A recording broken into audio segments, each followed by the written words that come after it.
Okay. So hello, folks. I'm Nancy. I am the program manager for Barrington Kennel Club. And rather than have me natter on, I'm going to turn this over to Dr. Kyra Marsigliano. Thank you so much for spending your time with us. Yeah, you're very welcome. I'm excited to be here and talking to you guys and kind of, hopefully teaching you guys some stuff about CBD. I'm just trying, sorry, I wasn't fully set up on my screens. So I'm gonna share my screen. I've got a PowerPoint made for you guys that we'll go through. Oh gosh, did I just move things around? Okay, no, okay, we're good. Sorry. Okay, so I'm going to share my screen and we'll get started. And definitely let me know if you've got questions as we go through, or at the end or whatever. I'm definitely here to kind of teach. I know this is like a popular topic people are starting to hear about or have been hearing about, but may have been hearing some wrong things. So let's get to it. Oh. Nancy, I might need you to enable. Yep. Multiple there you go. That should do it now. What am I doing wrong? Oh my God. Sally, could you mute, please? There you go. All right. All right. So let's get started learning about CBD in your dog. Weed through the misconceptions. All right, and so this is kind of the course that we're going to take. So we'll talk about, I know one of the biggest concerns people have is the legality of CBD. We're going to talk about intoxication. People keep getting confused about this. Will CBD make your dog high? We're going to talk about how CBD works, and part of how it works is through the endocannabinoid system. So what is that? We're going to talk about hemp oil, because that's another type of product that we've seen out there. So what is that? CBD isolate. We'll get to that. And then the safety of this for your dog, especially with long-term use. And then we'll talk about different delivery methods. And then, as we'll discuss in just a moment, I do have full disclosure, I have my own CBD company. And so SimpliSolve is a product that we've developed. So we'll talk about that as well. And so just a little bit about me. I graduated from Cornell in 2017, and then I moved down to Florida to begin work at the Jacksonville Humane Society. And while I was there, one of my partners, who was also working at the Humane Society, was also doing palliative care. So she was end of life, euthanasia, that sort of stuff. And so she was dealing with a lot of sick patients with a lot of chronic issues and decreased quality of life as well. And, a bunch of them were either using CBD or had questions about it. And so she was seeing it being used, but not fully impressed with the types of products that were out there, or, had questions about their safety or efficacy and that sort of stuff. And so she and I got together with one of the pet owners that she was working with in helping their dog. And that's him down at the bottom, Chalupa. And so he had a lot of kind of chronic diseases. And CBD was helping him for that. And so we started CBD vet products. And we'll talk about it a little bit later, but we were literally just making CBD containing treats in our kitchen. And kind of doing the best that we could with what we knew at the time. In 2019, we started developing this unique product called SimpliSolve, which we'll talk about later. But that was in 2019. And then in 2020, because, we're scientists and veterinarians and we want to keep making sure that we're doing everything right. And we had been educating ourselves as we could. There is a formal master's program at the University of Maryland School of Pharmacy in medical cannabis science and therapeutics. And so I'm pursuing that degree. And to our knowledge, when I graduate, I'll be the only veterinarian that also has that degree. Woohoo! Yeah. And then in just this year, actually just this past month, we just launched our SimpliSolve. And I am a member of the Veterinary Cannabis Society and the Society of Cannabis Clinicians as well. And so kind of just keeping up to date with my colleagues and staying ahead of the science, or right on that curve. So it's part of our commitment. And so this is CBD. So this is what I use when I'm talking, giving lectures to my veterinary colleagues.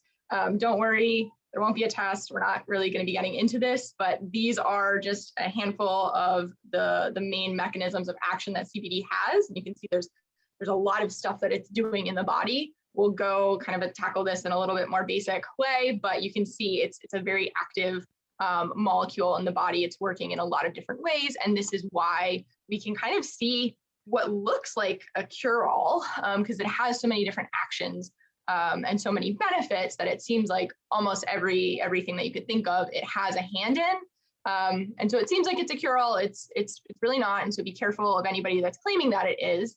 There are some things that is well documented and known to work for. Other things, the jury's out. And there are some things that, we're pretty confident doesn't work for. So I'll talk about those later.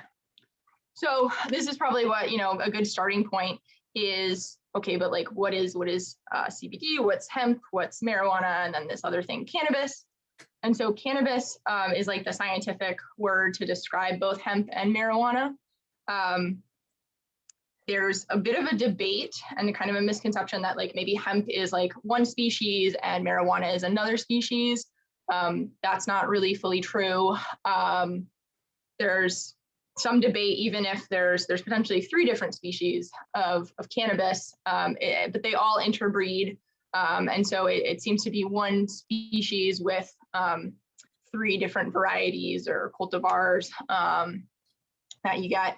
And again, they can all kind of crossbreed. And so that kind of gets the legality a little bit complicated. But cannabis, hemp, and marijuana have been used for thousands and thousands of years. I think it goes back to 8,000 BC was the first time it was either documented or, found in archaeological sites. And typically hemp classically has been more for fabric and food. It's very fibrous versus marijuana. What we think of as marijuana has this really rich flower here at the top of the plant that has been used for medicinal and religious purposes for millennia. And hemp, the flowers that it produces are a lot smaller, and typically because it has these smaller flowers, it's not producing quite as many components that are useful for medicine and religious purposes, spiritual things. But because of this interbreeding and because, we're able to kind of manipulate the genes, that's not quite as true. And so legally, the difference between hemp and marijuana is that hemp contains less than 0.3% THC, and THC is that psychoactive component in marijuana that makes people feel high. And so if a plant has greater than 0.3% THC, then it's classified as marijuana. It's federally illegal. There's some differences between the states, whether, if you have recreational or adult use, then the marijuana in that state is legal, even if it has greater than 0.3% THC, but federally, no. And then federally for hemp, that's less than 0.3% THC. That is federally legal. There are some states that still don't allow CBD in their states. There's 3 of them, and I'm not going to be able to name them off the top of my head. I think Idaho is one of them. I want to say South Dakota, but I might be wrong. So there's kind of like the difference between those plants. Really, we to kind of reassure pet owners, you're going to be looking for a hemp type product. Typically, THC may have some medicinal use in dogs in states that it's legal, but at very low doses. We'll talk about why that is in just a moment. But it can be, THC especially can be pretty toxic to dogs if not careful about it. So here's another representation of that endocannabinoid system. So this is where the CBD, THC, the other components in hemp or cannabis are working on the body. You can see over here, that we've got kind of like a lock and key system. So these are receptors on cells, and the cannabinoids are fitting into those receptors and causing the cell to do something in response to the cannabis or the cannabinoid binding there. And so there are sites where we have these cannabinoid receptors throughout the body. As you can see, all these different body systems.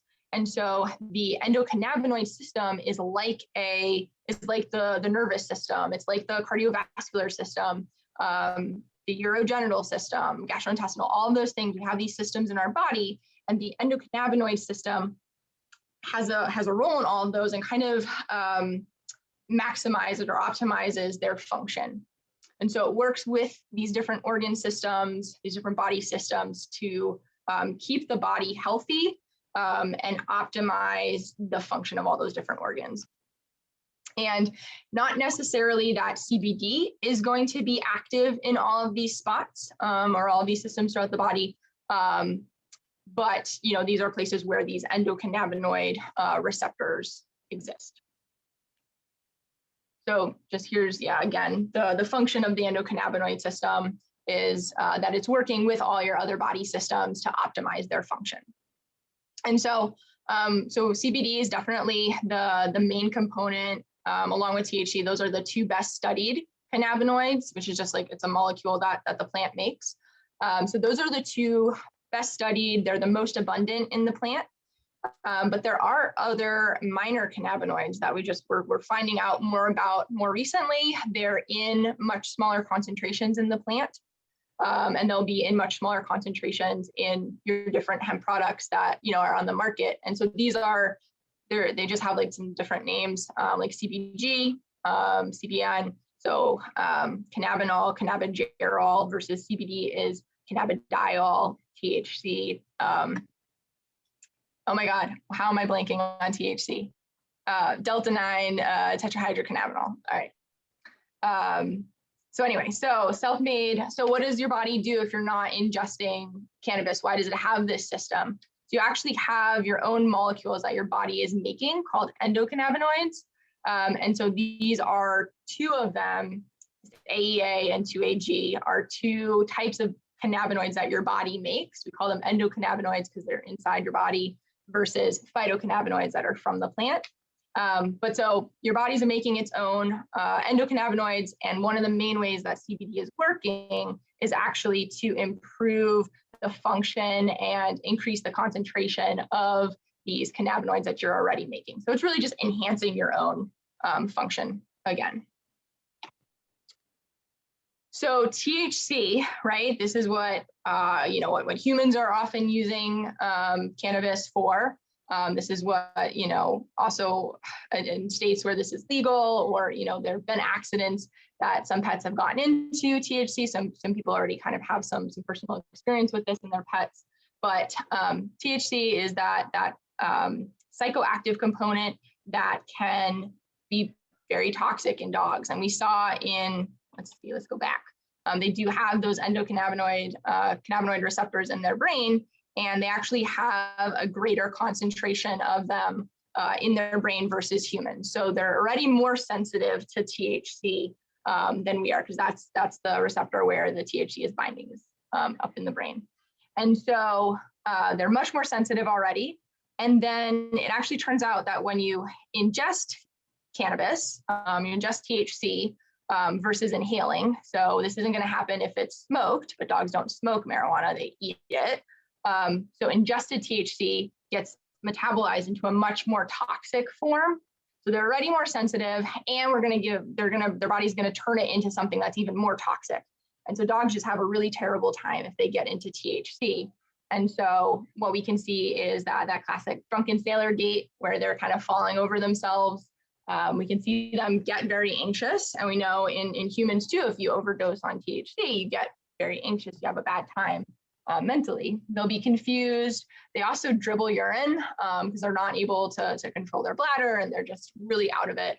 And then there's also a risk that they can get pretty cold from it too. And so, so THC can be very toxic in states where it's legal. And veterinarians are able to help guide the treatment. there are some cases where dogs can take very, very, very, very, very small doses of THC. So it has some therapeutic benefit, but again, you've got to be really careful. It's really toxic. So going back to, this endocannabinoid system, you can see all these different body systems that are involved in the endocannabinoid system. And so let's look at what some of those benefits actually are. So here are kind of the conditions that have been studied specifically in dogs for as like with CBD, involving CBD. And so definitely like the best known, best documented, there's about 7 studies so far, is arthritis and joint mobility. Cornell had really the first one back in 2018 with Elevet. And so since then, there have been additional studies with different companies kind of confirming those findings and just showing, yeah, we've got some really good benefit for that mobility, that comfort that they have. So there have been a couple of studies looking at CBD with seizures. We know in people, there's actually an FDA-approved CBD product for human children that with a really refractory seizure condition. And so we know in humans it works really well. Dogs, they're starting to study it. They've got about 2 studies that show some promise. Still working on, kind of figuring out the dose for dogs, that this would be helpful, but it certainly can help. For atopy or allergies like skin inflammation, there's been 1 study so far. And then anxiety, there have been 2 recently, I think looking at like aggression and noise anxiety, noise sensitivity. And then as far as oncology or cancer studies, there's nothing so far looking at CBD by itself, if that treats, or has a role in cancer treatment, but they are looking at in conjunction with other chemotherapies. Does it, is it still safe? Chemotherapy drugs, is it gonna, have some other interaction that might make it more dangerous for pets? So they're just doing safety studies right now. All right. And so, okay, so we know CBD is great. There's lots of products out there, and you've got to be really careful. So these are some things that I pulled from Amazon and Chewy when I searched for CBD. These are the things that popped up. And so to somebody who doesn't know better, these would seem like really good products, but I've got some things to point out to you guys. So hemp seed and hemp oil are not the same thing as CBD. So we were talking about how that flower, that top of the plant is where, most of these cannabinoids are coming from. And so there's not a lot of CBD in the actual seed of the plant. And the oil, is typically like pressed from the seed or other parts of the plant, but usually those parts are pretty low in CBD. And so if you get a product that, is just saying it's made with hemp seed and hemp oil, but especially if it doesn't tell you the CBD content, then you're probably actually not getting CBD. And so this product, these 2 products are from the same company. See, it has hemp seed powder and hemp seed oil, 100 milligrams of each. That sounds like that's great, but there's nothing about CBD on there. Here they do make a call out to, free of THC, but yeah, it's also free of CBD as well. Then this one in the middle, 20,000 milligrams. That sounds like a lot. That sounds like that's really good. This one had like 100 milligrams. So this must be, 20 times is better, or 200 times is better. But again, no mention of CBD. It doesn't actually tell you, and so you can assume 0. And then this one over here is pretty funny. This is a 1 ounce bottle, which is a shot glass, and 1 million milligrams is the equivalent of like about 2 pounds. And so somehow they're able to put 2 pounds, like think of like a 2-pound kitten, that's 2 months old, put that much weight into a little shot glass. And so I don't know what this is even, like how many milligrams, what they're measuring. But I doubt that there's even 1 million milligrams of anything in this bottle, let alone not CBD. Okay, so then on the opposite spectrum, right? So that's like stuff that doesn't have any CBD in it, but what about something that's like pure CBD? And so these are called like CBD isolate products. And so they've isolated just the CBD, right? Because there were all of those other minor cannabinoids. There's other molecules that the plant makes that gives it, its smell. And so, okay, let's get rid of all of that stuff. Let's just have this therapeutic molecule in there, make it pure CBD. That's got to be better, right? Actually, no. So hemp is not like pharmaceutical drugs. So pure is not always better. Those minor cannabinoids, those other molecules that give it the smell, they're called terpenes. There's flavonoids, there's like different anti-inflammatory or antioxidant molecules in the plant. And those small numbers of those or small concentrations of those minor molecules actually improve the function of the CBD in the product and in the body. And so if you had a pure CBD product, you actually need to take a higher dose of that CBD because it's working alone versus using a lower dose of CBD when it's got those other molecules in it to help improve the function. And so, so that's what we call the entourage effect. And that's from those other molecules that are in there, again, improving the function of the CBD. They're working in different ways.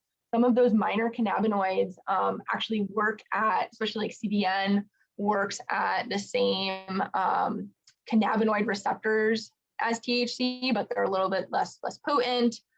They don't turn into that more toxic, more potent metabolic product. And so, so I have our picture. This was our original product that we made because we made this mistake too of thinking, as veterinarians, we're used to dealing with drugs that are like 100% that drug. And so we kind of made the same assumption. We're wrong. And as we learned better, we did better.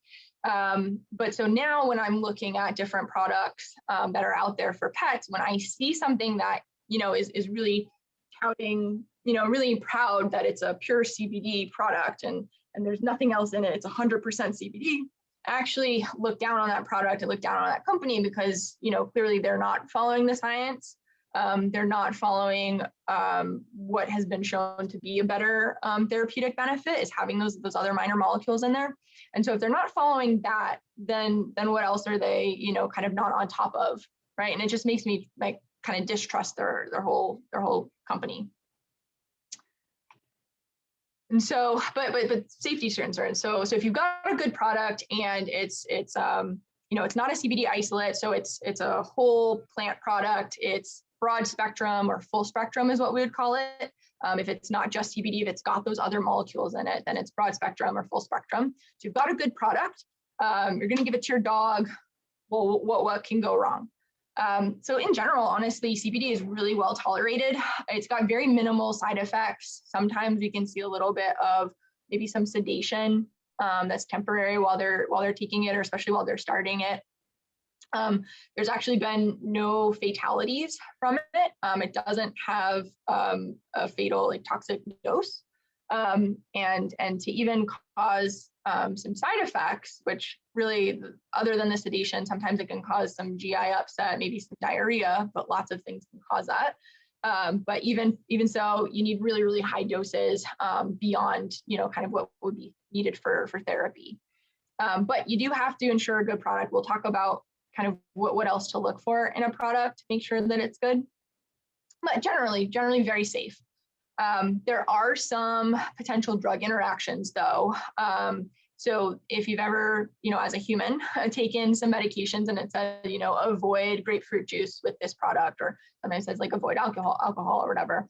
And that's because sometimes drugs and even natural products like grapefruit juice can affect how our liver is metabolizing different drugs. And so that can be a drug interaction. And CBD can cause that interaction. It's processed by the liver, and it can either slow down or increase the speed of metabolism of other drugs. And so when it slows down the metabolism of another drug, then that drug is going to stick around in their body for a little bit longer than normal. Or if it speeds up the metabolism, their body's going to get rid of that drug a lot faster.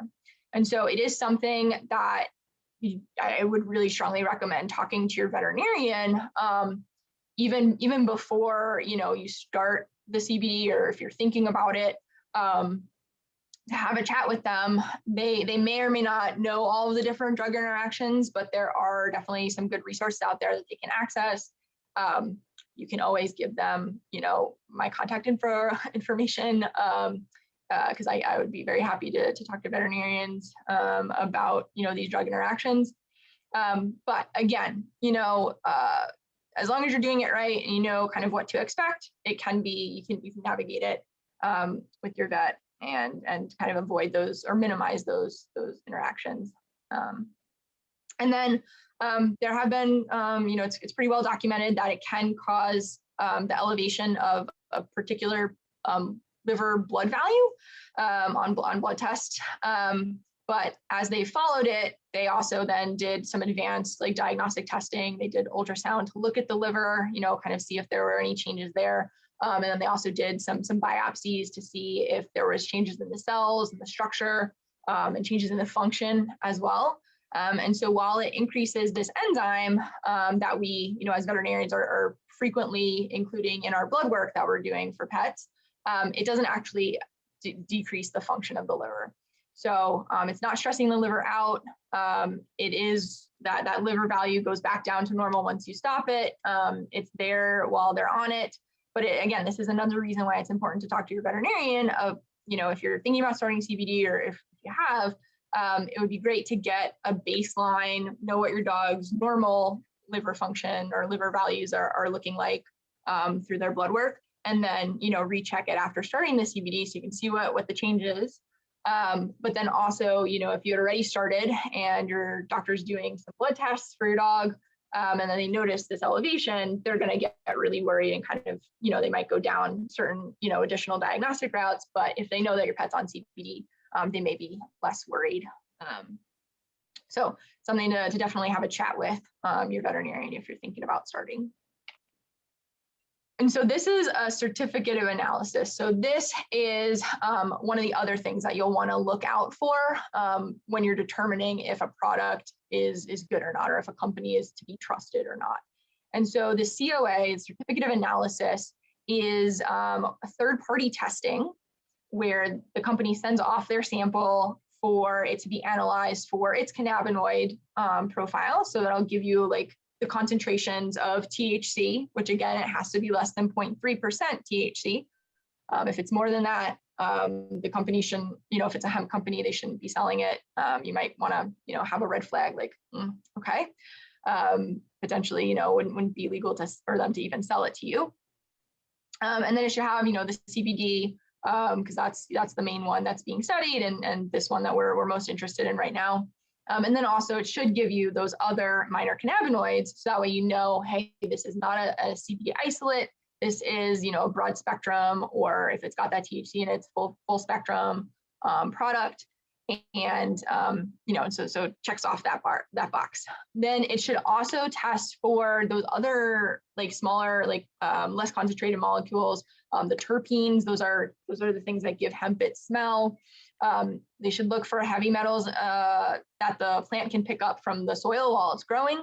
Solvents that they're using to extract the CBD. There may be some that hang out and aren't removed in that extraction process. And those, if heavy metals or solvents kind of build up in your pet, that can potentially be concerning, potentially toxic. It should also test for pesticides. You wouldn't want that building up in your pet either. And then mold and bacterial contaminants. Again, we don't want to be putting anything on our pets that are potentially going to make them sick. And so if a company is doing its due diligence, they should be actively testing for this for every single batch that they produce. So there's ones out there that, they did their first batch only, and they're like, yep, we've got it, we're great, and then never did any quality control going forward. And then you don't know if their quality control stayed the same, or if now, they were good before, but now they've got, these heavy metals and solvents, and they don't have terpenes, or whatever that might make you question the quality of the product.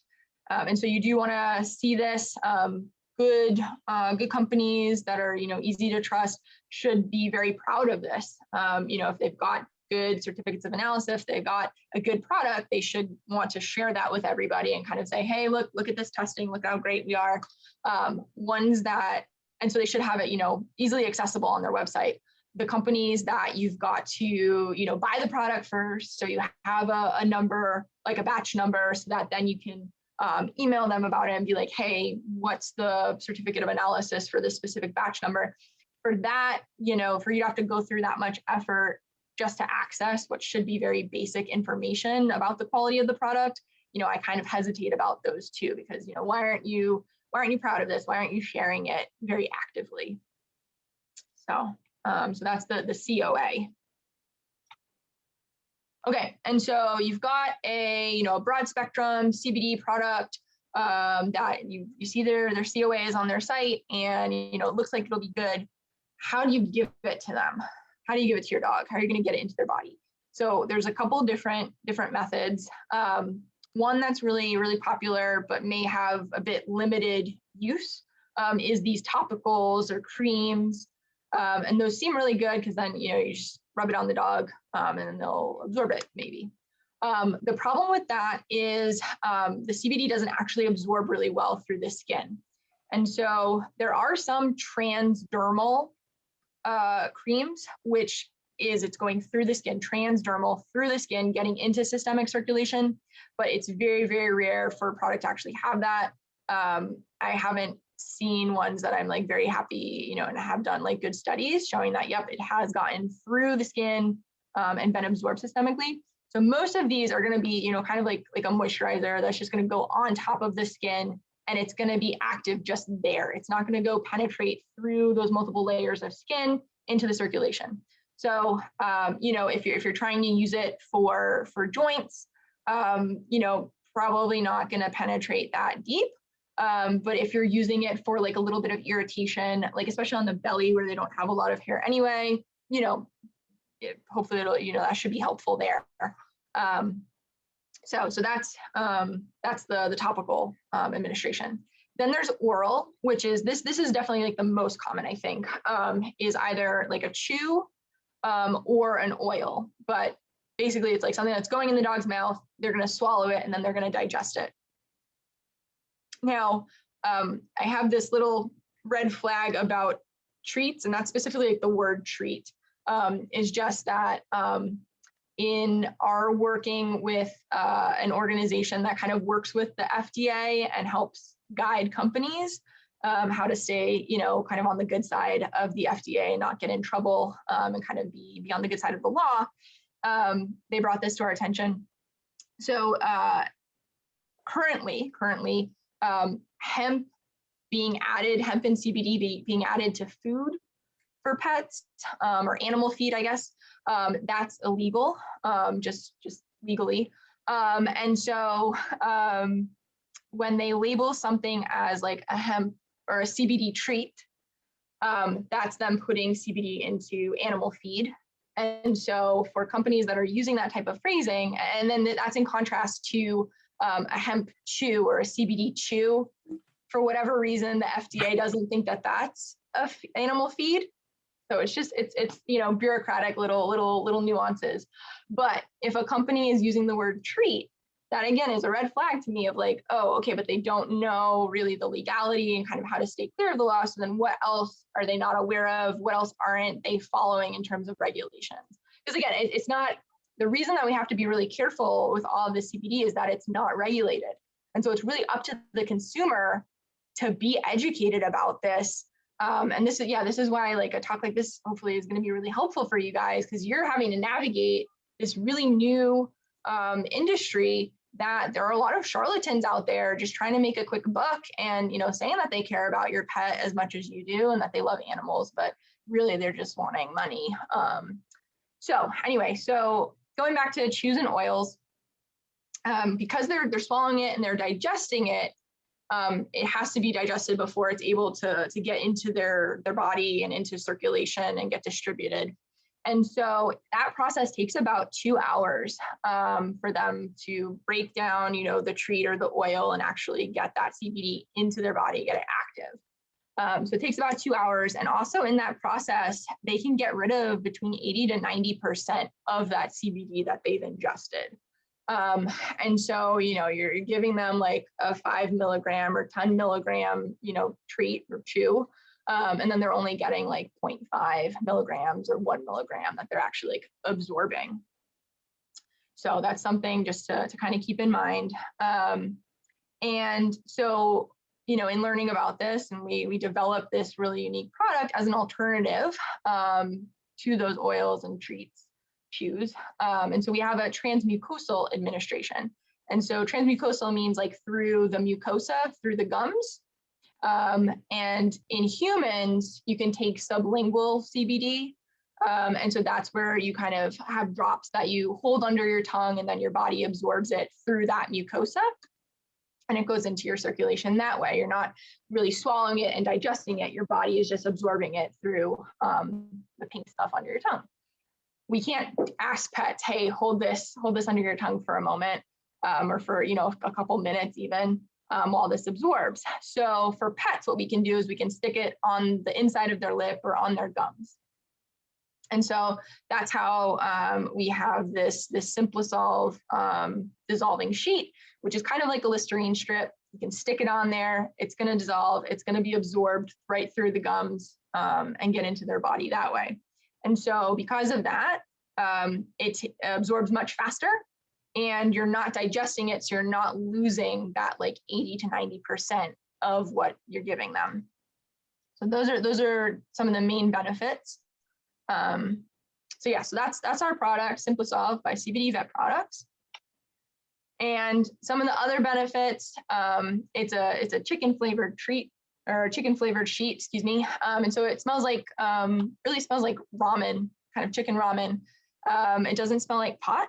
A lot of complaints that I've heard from my patients or from my clients is that when they're giving their pets, like especially the hemp oil, it smells like weed. It's got a really, really strong smell, and a lot of pets don't like that. And so our product doesn't smell like that. It's very palatable. It's really easy to give, especially like the oils, you're trying to like squeeze this dropper into their mouth and get them to swallow it. They're just kind of spitting it and like thrashing around and spitting it out, hate it. We are, I've got that Ithaca in me. And so we're committed to sustainability, especially with our packaging. I really haven't seen other brands out there, they're trying to do right by animals. We are too. And then we're also trying to do right by the planet. The hemp industry is, especially, a lot of the products out there, they're using a lot of plastic. They're using a lot of like non-sustainable materials, even though hemp itself is like this really great potential for sustainability. And so our packaging is compostable. And then there's an inner cassette that's plastic, but that is recyclable. And so we're trying to, again, kind of be safe, be good for pets, and be good for the planet as well. And then, of course, affordability is really important. There are a lot of companies out there that I just get blown away by kind of the prices of what they're offering. And kind of knowing the industry, it doesn't seem like people are getting the value that they're paying for. So it just doesn't match up. And so we're really committed to affordability as well. And then, of course, I and my other partner, Katie Green, we're veterinarians. We're doing everything the best that we can with all the knowledge that we've got from our professional experience, from my continuing education in cannabis therapy. So really trying to stay on top of everything. So here it is again. So this is, it's about a 1 square inch, little bit longer than it is wide, and kind of like a Listerine strip, and it dissolves on their gums and enters the bloodstream really quickly. We're seeing benefits within about 15 to 20 minutes. So a lot faster than the 2 hours that it can take for other products that are out there. It's particularly handy right now in Florida. We're in thunderstorm season. Where it's almost, thunderstorming every day in the afternoon. And, if there's a thunderstorm already going on, dogs are really sensitive. You're going to have a really hard time, hi buddy, They're going to have a really hard time getting treats and oils and even medication, into them if they're already amped up. And so with this, you can just lift their lip and stick it on their gums, and they're not able to spit it out. They don't really want to spit it out either. It tastes good, but it works really quickly within about 15 minutes, even in the presence of them already being stressed out and something scary going on. So we found like we weren't expecting that to happen, but we're really impressed with those results. So this is kind of a picture of how you would give it. That's my dog Hank. And so you just lift up the lip and stick it on there. And there's some of the dosing that you can expect. We're finding that the milligrams that are effective, because we're going this transmucosal route, are a lot more. We're able to get away with a lot lower dosing, still being effective, because again, they're not digesting 90% of that CBD away. We're seeing all the regular benefits that there have been studies about. We're seeing it for our product as well. Oh, and there's my dog, yay. So that's my other dog, Atlas. He was with me at Cornell, and he's enjoying his retirement now in Florida. So I think that's all I've got, but do you guys have any questions or anything you guys wanted to talk about?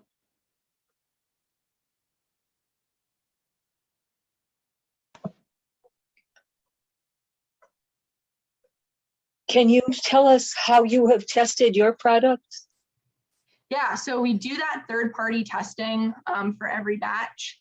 Again, we just launched, so we've only had a couple of batches so far, but we will be continuing to do that. We're currently working on getting into some university studies. We've reached out to a couple researchers so far, and so we're working on that part as well for like clinical efficacy, that sort of stuff. Good, that's what I was interested in. Thanks. Yeah, it's a process, and because we're such a unique product, we really need to be doing kind of all of the kind of even just like the basic studies to show all these things that we're seeing anecdotally. We'll be looking forward to the science actually supporting that as well.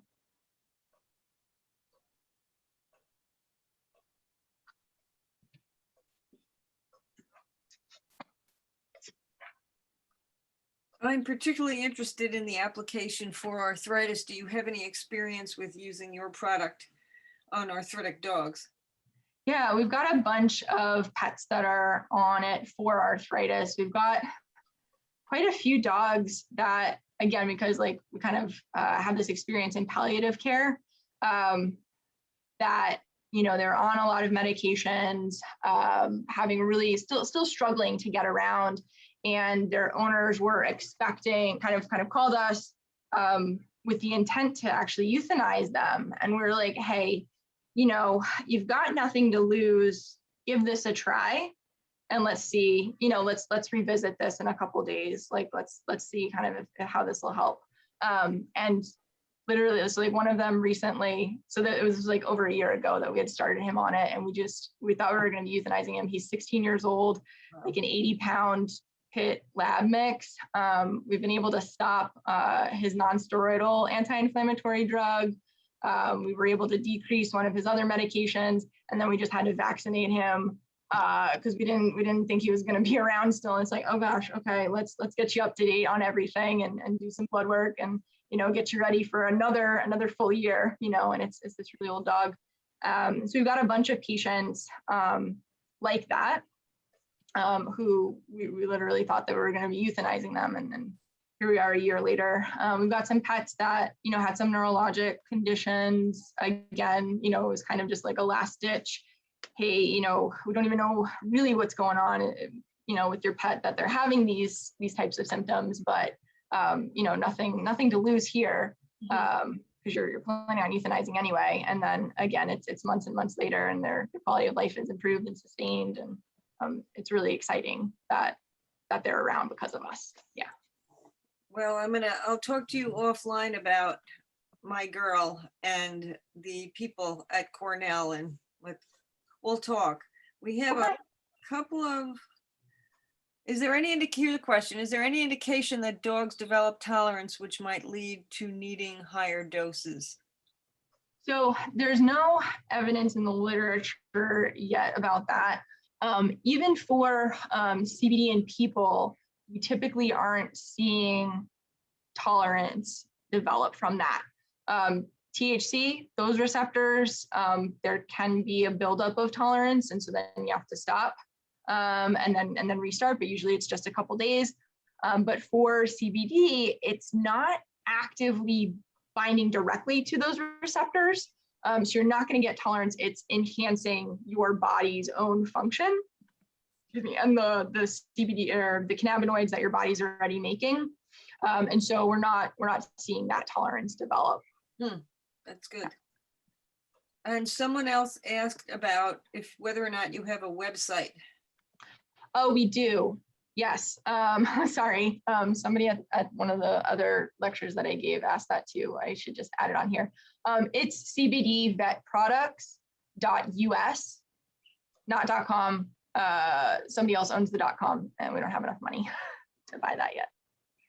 So cbdvetproducts.us. We have a Facebook page. We have an Instagram, and yeah, our shop is live on the website too. Yeah, another comment was, how do we contact you? And through the website or through Facebook Messenger. We're pretty responsive about that. But yeah, the website also has a contact us form. Okay, and if you send that to me, I'll post it with. Oh yeah. I'll be putting this lecture up on YouTube, and I'll post it in the comments on YouTube. And another question, can it be given daily? Does it help for a dog with hyperarousal issues? And that's actually an excellent question, because I know a lot of dogs with hyperarousal issues. Yeah. Yep. So safe for use long-term. The benefits, sorry, I think I probably skipped this. The benefits are typically seen for about 8 to 12 hours. So usually twice a day dosing is pretty sufficient. Sometimes for more severe issues, you have to, go to a little bit more frequent. But it also, it's good for situations, especially like situational anxiety. It can be helpful with, but it's also, either for the situation or for, more ongoing issues. And so it is safe for that. So that's why I brought up like that blood monitoring, because that'll be dogs that are getting it, twice a day, every day, that they can have that elevation in that liver value. And so for that hyperarousal, so yeah, it can also help with that. We do have a couple pets that, always were, the owner could never have the window open, and the blinds had to always be shut. Otherwise the dog, whatever, it didn't matter where it was in the neighborhood, the dog would be like banging on the window about to break it. And so she's been giving our CBD sheets daily, to all of her dogs. And now she can have the windows open and not worry about what's happening on the street, and the dogs don't care. And so it definitely can help with that. In terms of like, just like hyperactivity, if it's not coming from, a place of like anxiety, then it may or may not be beneficial. If it's kind of just that's your breed and that's your genetics, then it may not be helpful. But especially in those cases where that arousal is, and that hyperreactivity is from anxiety, definitely can help with that. Yeah. Thinking about a couple of people who bring their dogs to me for nose work training, and I'm going to recommend it. Recommend your product. Thank you. Yeah. Anybody else have questions?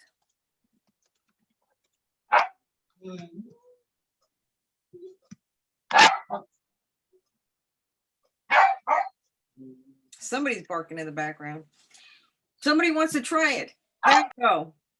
Okay, great. Yeah, definitely. I mean, check out the website. I've got two different sizes. It's the same size sheets, but one of these packs has 15 sheets in it, and then the other one has 40. the 15 sheet one is like a good, kind of to try it out. But if you've got like a bigger dog or somebody who would need it, more often, then getting that bigger pack definitely can be helpful. Good to know. Super. Anyone else? And it's called CBD Vet Products. We're going to be expanding the line and developing new formulations down the road, but we literally just launched. Yeah. It's been a long time coming, but it just started the launch process, and so we're really just kind of focusing on this main product for now, is the 10 milligram CBD sheets. Excellent. Okay. That's it. Thanks so much. Yeah. We really appreciate your time. You're very welcome. And, if anybody has additional questions afterward, feel free to reach out to us like through the site or through Facebook Messenger, and I can get back to you. Super. Excellent. Thanks again. Thank you. All right. Take care, everybody. Good night, all.